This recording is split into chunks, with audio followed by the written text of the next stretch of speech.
I'm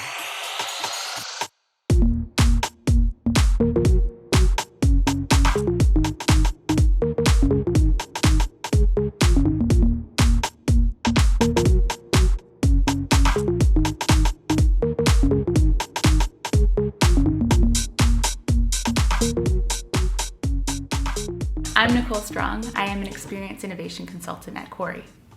My relationship that I have with clients is one that is consultative, that is strategic. Someone once said to me this notion of, I don't want to work for your business, I want to work on your business. So it's that notion of partnership is in there too.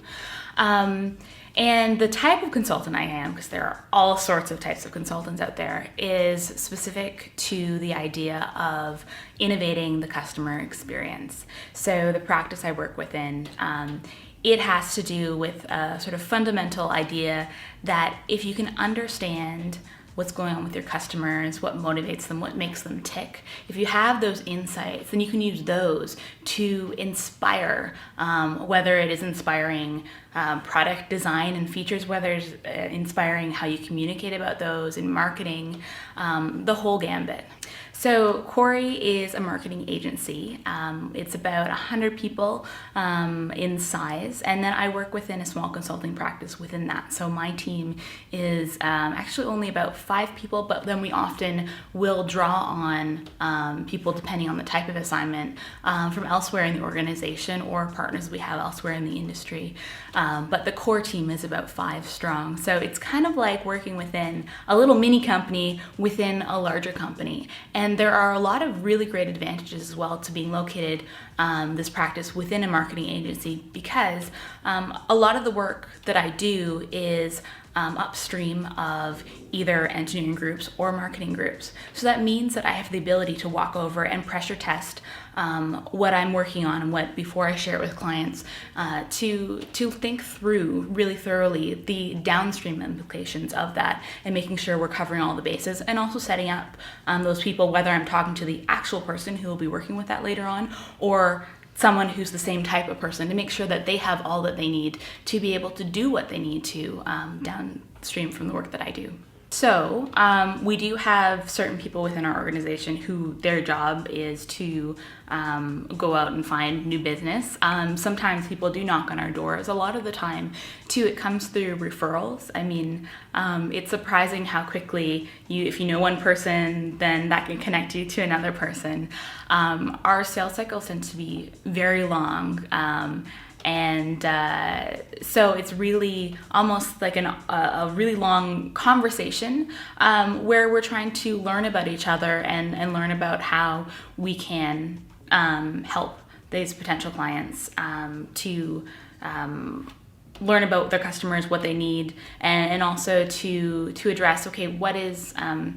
we talk about it often in terms of a knowledge gap. So this idea that if I knew blank, then I could do this other blank thing. So often it's about really getting to the bottom of what is that knowledge gap and making sure that we're addressing the right problem, because then you can plan to effectively scope out some sort of research to fill that knowledge gap, and then you can also scope out to make sure that you're including the correct tactics to make that actionable. Actionability is really, really important. You know, there's no sense in me giving you a document that goes thud or collects dust on a shelf. The reason why clients will work with me is because they need to do something at the end of it. So that's what it's really all about. When clients come to us, it's a real mix between whether they have a problem that is very well defined or it's more fuzzy, or they want to buy a particular artifact. So we have clients sometimes that will come and say, hey, I would like to buy personas. Or sometimes there's something going on in my market and don't really know what it means yet. We should really pay attention to it. Or it's these guys saying, hey, we're building this large piece of machinery. We need to validate some of our assumptions on it. We need to make sure that we're feeding this in. Or it could be, hey, we're gonna go spend a heck of a lot of money completely redoing our website. We need to make sure that our website is actually being constructed in the right way, that if we're spending all this on here, we better be making some really good decisions with it. We want it to be customer centric. We want it to resonate with people and really serve their wants and needs, so that we'll get engaged to help sort that out. I think regardless, though, of how clear an ask is from a potential client, we always do make sure to include a discovery phase of work up front. We'll always bookend with stakeholder interviews, and sometimes we'll do workshops at the start. It's all aimed at making sure that we are tackling the right problem, so that the outcome is really what's going to address what the issue is, what has all brought us together, instead of putting a Band-Aid on the solution. We want to make sure that it is going to actually address their needs. A persona is an artifact that communicates who a person is. So it's a personification of a segment, at least in my world. So I mean, there are typical elements that are a part of that, things like a photo and a name. Things like a story is an important part because it engages your brain in different ways, and it gets you to make sense of how all the pieces of data in the persona layout fit together. Typically, there will also be scales allowing you to compare the different personas. So it would never create a persona. It's always a set of personas, and you can actually learn more about the individual personas by looking at the whole set. So you can learn about one persona by reviewing the other, because you can kind of compare and contrast. The other thing that's really important with personas is to have encoded in them what is pulling them one way versus another. Within my group, we'll call that motivations, or motivations intention. So this idea that people are motivated by different things, and in real life, we're pulled in different ways, and we all find ways to balance. I mean, you might be X type of person in your job, but you also have a personal life. You have all these different hats and roles that you play, and these different competing factors, demands on your time and your attention, in all these different roles. And that's what that complexity is part of what makes us human. So good personas also encode that in them and help us to understand how these types of people have come to some sort of resolution on how to keep these things balanced so that everything just doesn't collapse. My unique background is my undergraduate degree was in anthropology. Specifically, I was interested in applying cultural anthropology to the world in my backyard. So a lot of anthropologists will, or I guess more stereotypically, it's fair to say that anthropologists, you might think of them as studying a remote village, and that looks very different from the world in your backyard. Or you might think of an anthropologist as studying primates, or as being on an archaeological dig in Egypt, or as Indiana Jones. Well, the Indiana Jones one is maybe a bit more extreme than I'd say is fair. Those other characterizations are valid characterizations of anthropologists, but I was seeing a lot of applicability to the world around me and saw the power of this toolkit, because anthropology is really, or cultural anthropology at least, is really about understanding culture and looking at it as a system of meaning. So looking at how people are going through their lives, whether that's in their work life or in their home life or anything else in between, and how they're going about making meaning. And when we look at the business world, I mean, there's kind of a general acceptance that things like customer centricity, empathy, competing on the basis of experience, we have this notion of customer experience that we were talking about earlier. To really be able to do those well, that involves understanding that how people are making meaning, how products and services that a company sells fit into someone's life, how these experiences are meaningful from the perspective of the customer, not from your company, if you want to understand how to create things that resonate with them. So this anthropology background is really, really well suited to helping get to the bottom of that. That's also where I studied research methodologies, and got to dip my toe in the pool in terms of starting to do some research. After that, I ended up pairing that with a master's in digital experience innovation. I was in the guinea pig class of that out in Stratford.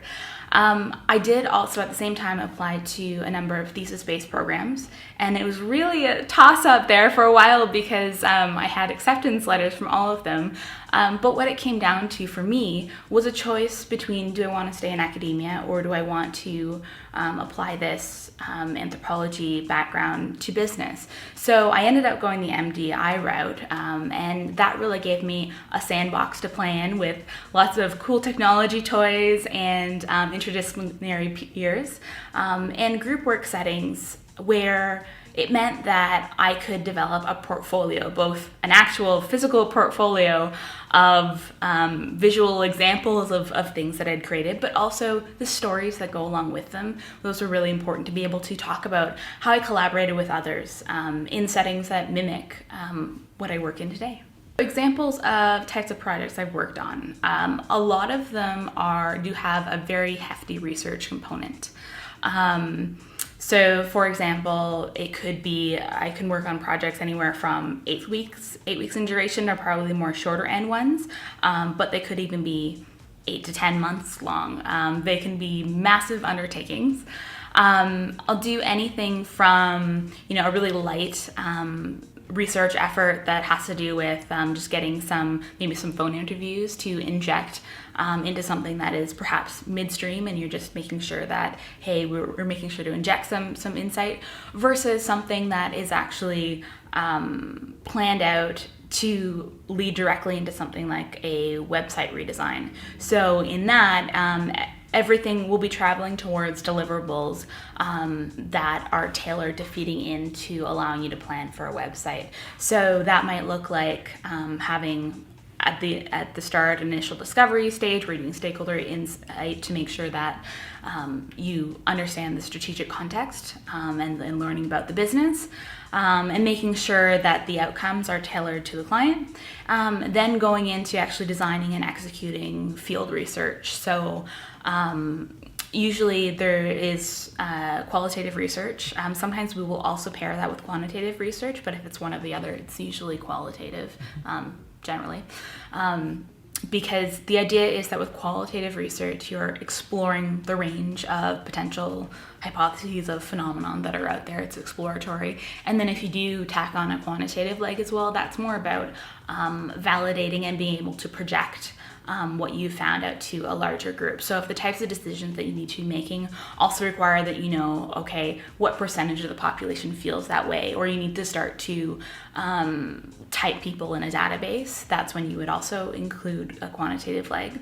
But either way, there's a thematic reporting kind of at the end, and then often we'll be creating some sort of heuristic. So a heuristic is just a fancy word for some sort of artifact that helps you to think better, right? It comes back to that actionability component.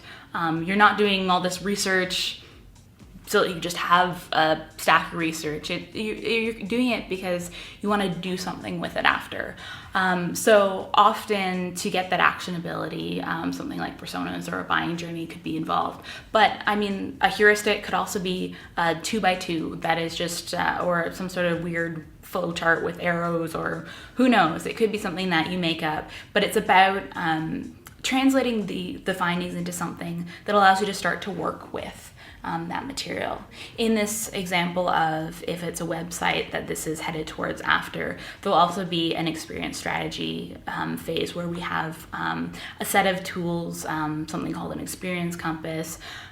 For example, we'll come up with a concept model, we'll come up with preferences and edicts to kind of bridge using this strategy between these artifacts like personas into a web design and a content strategy for that. So it's really a full end-to-end process, and there's usually a workshop at the end there too. The idea of don't just hand a man a fish, teach a man to fish, that idea. So helping with the handoff and helping the client as well to get further use, more actionability from what we found, learning, okay, what is in there, and what do we think about it, and how can we start working with it together. Customer journey mapping has to do with understanding the path to purchase, I guess is a way to put it, for a customer. But we need to keep in mind that it's not linear, but in order for us to put it down on a piece of paper or put it down in some sort of other digital form, there's going to be a notion of linearity there. So it's a model, it's a heuristic, it's something to help us think and take action. So, I mean, there are all sorts of ways that you can represent a customer journey but we need to keep in mind that it is a model to help us do something. So what it looks like is going to vary based on what you want it to do. There are several key things that are usually part of it. It's important to do things like include emotion. So they'll usually have a think, feel, and do component to them.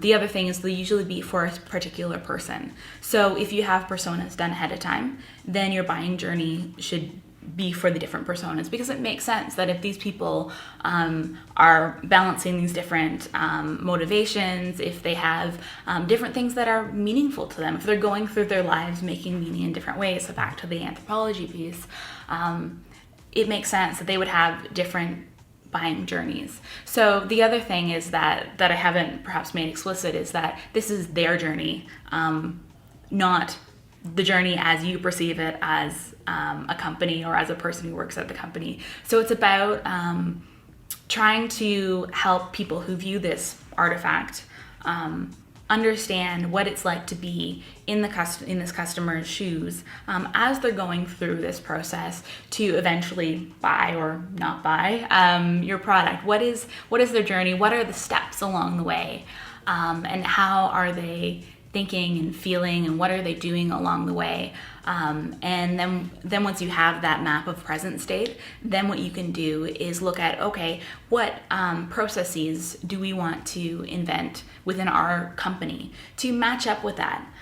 Maybe this current state of what their journey is, maybe that's not quite where we like it to be. Maybe we want to improve their customer experience. So you can look at that journey map as a picture of present state, and then you can imagine something better. And you can plan out deliberately how you want to support them as a company at different steps in the journey.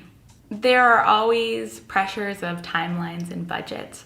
And it takes a while. I think I'm quite comfortable now, but I wasn't always as comfortable with calibrating to, okay, what is feasible within that? Because I mean, if you're like me, you're very passionate about this type of work, and you're really geared up to find to really help this client and work with them and collaborate with them.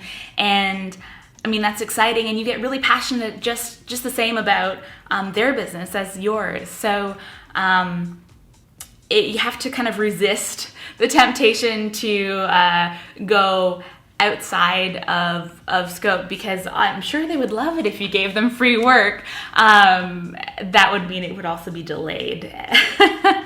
So it's being comfortable with figuring out, okay, what is the appropriate level to calibrate to? What is good enough? Because the reality is, this notion of best practice is almost like there are best practices to follow, but to chase a best solution, I don't know that there is one. There isn't a one size fits all for this type of work. So it's really about finding out, okay, what is the right approach, and what are the right deliverables for you, given your situation, given what you need to accomplish, and given right now where you're at. And so the comfort calibrating to that, and being really deliberate about that, and confident enough to have that discussion with both my colleagues, who we need to get on the same page if we're collaborating together, and sometimes that does involve frank conversations with clients as well to figure that out, so that we're all in a win-win-win solution at the end. Top 3 things I've learned. Well, I don't know if these are going to be the ultimate 3, but 3 that come to mind. The first one would be, don't be afraid to ask. it's surprising what just coming right out and asking if you need help, or if someone is in a position to support you in a certain way. If you just come right out and say, hey, could you do this? There is a neat story with where I was invited to speak to the board at the Stratford campus towards the end of my degree. And I came right out when I introduced everyone and said, hey, and I'm looking currently, I think I said job hunting, or I said I'm currently looking for a job. And just being really upfront with people about that. I got a number of business cards and follow-ups after that from people who were present in the room. So the other thing, I mean, if you are producing content, so thinking in digital social sharing sense, it's amazing what just asking people to share something will do. Just ask people will surprise you. Second thing, get comfortable saying I don't know. There is an art to saying I don't know, and what I've gotten good at is saying I don't know, but you know what? I'm confident that we can figure it out together. And that confidence comes from some smart team building. So, and by that I don't mean team building exercises. I mean actually the way that you construct your team. So there's a smart to constructing an interdisciplinary team. So making sure that you don't have all the same types of thinkers and the same types of skill sets. And, you know, I'm fortunate to have people who construct the teams that I work on really think hard and think that through. So I get to be confident that they have thought that through.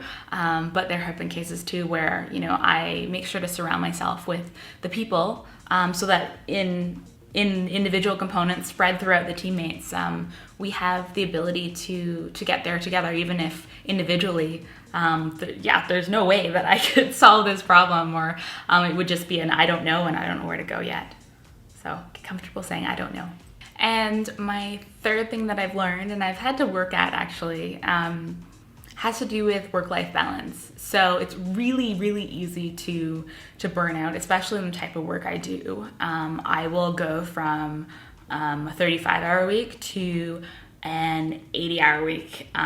It can be crazy, the fluctuation, and a lot of the time to come up and to come up for air is not really built in there. You have to make it for yourself. You have to find those opportunities, and there have been points that I've hit where I've been really stressed out and really overworked, and really because I didn't say anything, or I didn't enlist help from others, either to say, hey, can you share the workload, or to kind of flag to my boss, hey, I really need a break. And part of that, I think, is that it's taken me quite a while in my career to realize that asking for help in those ways, or to say that, hey, I need a break, that's not a sign of weakness. That's a really responsible, mature thing to do in the business world, and something that everybody understands and appreciates. So learn to be sensitive to that, and do ask your colleagues to lean on them, and because they're going to ask you at some point as well. And again, it's that that sense of you get there together as a team. I'm motivated by, I guess, just a real passion for this type of work. I really do believe in the power of this anthropological toolkit applied to the business world. I love those moments when someone realizes how powerful this insight that you have shared with them is, and what they can do. I mean, it's a moment of inspiration, and that's a lot of fun when that happens. And I mean, I get to also, there are times when I will lock myself and a colleague in a meeting room and we will plaster the whiteboards with all sorts of stuff, and we'll have sticky notes going and flip charts, and we'll lock ourselves in there for 4 days a week at a time. And that's also a lot of fun because it's figuring things out, right? I think I'm very fortunate. I get to learn and think for a living, and as long as they'll keep letting me do that, I will keep on doing it.